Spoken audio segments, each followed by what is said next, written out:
ফুলবাড়ি বাঙালি রান্না চ্যানেলে আপনাদের সবাইকে স্বাগত জানিয়ে আজকে আবার একটা নতুন রেসিপি নিয়ে আপনাদের সামনে চলে আসলাম।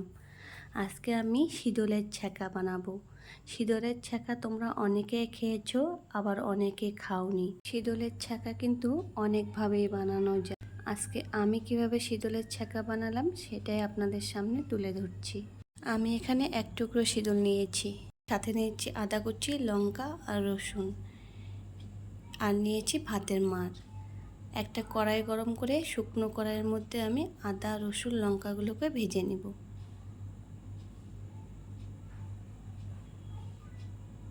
ভাজা হয়ে গেছে, এবার একটা প্লেটে তুলে নেব।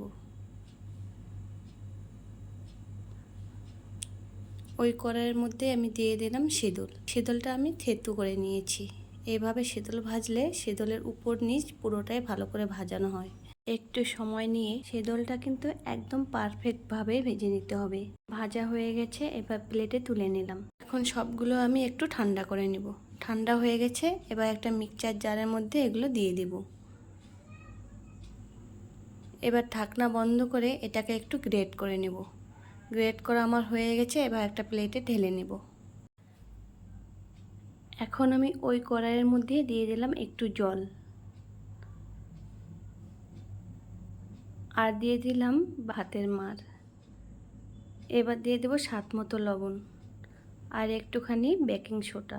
আমি 1 চামচের 4 ভাগের 1 ভাগ এখানে বেকিং সোডা দিয়েছি। এবার একটু নেড়ে চেড়ে ভালো করে ফুটিয়ে নেব। ফুটে গেছে, এবার গ্রেট করা শীদলটা আমি এর মধ্যে দিয়ে দিলাম। আবার একটু ভালো করে নেড়ে চেড়ে নেব। এবার আবার 5 মিনিটের মতো ফুটিয়ে নেব। এইভাবে অনবরত আমি নাড়তে থাকবো। এই অবস্থায় গ্যাসের ফ্লেমটাকে মিডিয়ামে রেখে রান্না করতে হবে। 5 মিনিট পর দেখুন ঝোলটা অনেকটাই কমে গেছে। এখন আমি এর মধ্যে দিয়ে দেব 3টে চেরা কাঁচা লঙ্কা। এবার আরেকটু ভালো করে নেড়ে চেড়ে নেব।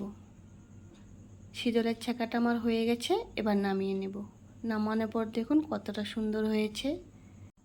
এইভাবে শীদলের ছ্যাঁকা রান্না করলে এর স্বাদ কিন্তু একদমই আলাদা হয়। আপনারা একবার বাড়িতে এইভাবে বানিয়ে খেয়ে দেখবেন। এবার আমি আপনাদেরকে খেয়ে দেখিয়ে দিচ্ছি।